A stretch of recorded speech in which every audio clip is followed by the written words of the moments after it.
Ishi kitofauti, ishi kifalme. Nunua laini mpya ya Royal kutoka Halotel leo na upate punguzo la zaidi ya 70% kupiga simu ndani na nje ya nchi. Internet yenye kasi zaidi na bila kikomo kwa mwezi mzima. Dakika 420 kupiga simu mitandao yote. Halotel, pamoja.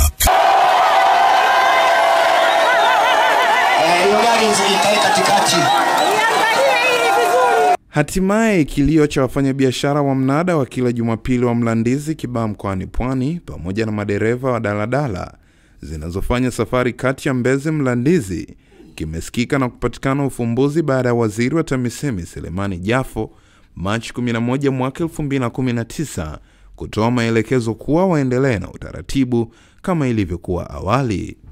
Akiwa kwenye ziara yake ya kukagua miradi mbalimbali ya ujenzi wa majengo ya serikali Mlandizi, Waziri Jafo pamoja na msafara wake ulisimamishwa na wakazi hao waliokuwa na mabango yenye ujumbe mbalimbali, hali iliyomlazimu kushuka na kusikiliza kero zao kisha kutoa maagizo.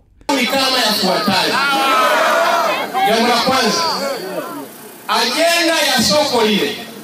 Na bahati mbaya sana soko lile sio mali ya serikali.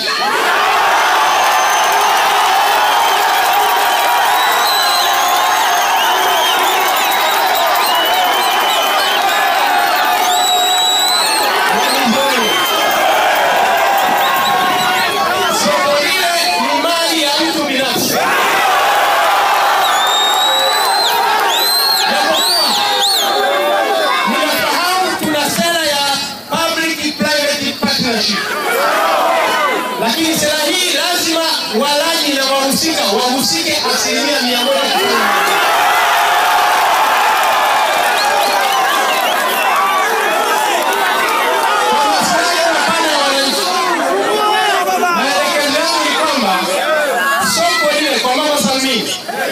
Ukiachia hivyo vigezo vya umbali, watu wa TANESCO watazungumza wenyewe kwa sababu ni mambo ya kisheria.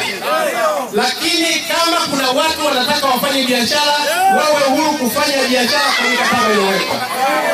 Lakini kama kuna wafanya biashara ambao walikuwa katika utaratibu wa kawaida wa maeneo haya ya Mlandizi, wakitegemea kwamba watapata wateja wanaokusudiwa katika kipindi cha mpito, tukiwa tunasubiri ujenzi wa soko letu,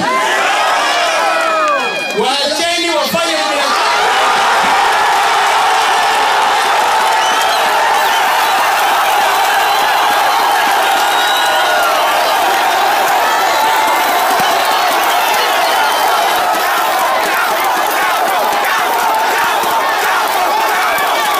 Wakizungumzia kero hizo kwa niaba ya makundi hayo mawili ya madereva na wafanyabiashara wa mnada Elias Swai na Hamdan Salum, wamesema kuwa malalamiko yao wameishafikisha kwa uongozi mbalimbali, lakini wamekuwa hawapatiwi ufumbuzi, ndipo walipoamua kuzuia msafara wa waziri huyo ili kutoa kilio chao. Tunaendesha magari kutoka kuanzia Mbidi cha Ubungo, tunaishia pale Mlandizi na cooperate kuelekea barabara ya Chalinze mpaka Mkata na Msata na Morogoro. Huku tumehamishiwa kama wiki moja iliyoisha. Huku kuna changamoto kubwa sana na matatizo mengi. Kwanza, magari tunavunja magari. Pili, abiria huko hakuna. Tatu, unaambiwa ukishapakilia kutoka hapa stendi hapa, uruhusi kupakia abiria kuanzia ukishaingia barabara kubwa ile ya Morogoro Road, ukapakilie kule Msufini. Abiria wetu wanalalamika, ukitoka na abiria hapo babani uruhusi kugusa kabisa na unaandikiwa faini. Uruhusi kabisa. Na ukiwa unakuja unaruhusiwa kushusha uruhusi kushusha abiria. Abiria wanalalamika, wanaona kama sisi ndio tunaonea. Au tunafanya kujiiba kwa vile na abiria wetu ni mama zetu, ni babu zetu, ni watoto wetu, tunawashushia pembezoni tu barabarani huko ili usionekane. Na wanalalamika kweli kweli, unakuta mama mtu mzima analalamika, kwa nini kijana unipeleka kwa mama nitaandikiwa faini? Unaangalia faini unatozwa na halmashauri, faini unatozwa jeshi la polisi. Jeshi la polisi. Paki gari wrong parking.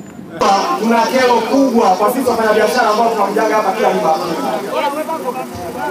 Tunaondolewa kwa nguvu, tunatakiwa twende katika eneo la Mama Salmini.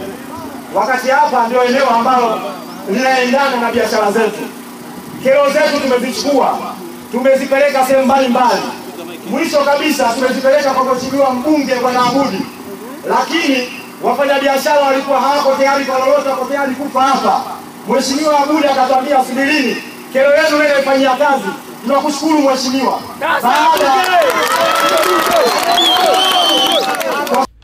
upande wake, mbunge wa jimbo la Kibaha Vijijini Hamud Juma amewataka wafanyabiashara hao kuendelea kufanya shughuli zao kwa kufuata taratibu na kanuni zilizopo ili kuepusha migongano baina yao na serikali. Wafanya biashara zao sasa, lakini kubwa ni kufuata sheria ambazo waziri ameelekeza. Hilo ndio kubwa ambalo mimi nazingatia, kwamba sheria kufuata. Pamoja na rais anasema kwamba wasisumbuliwe, lakini rais asemi kwamba wavunje sheria.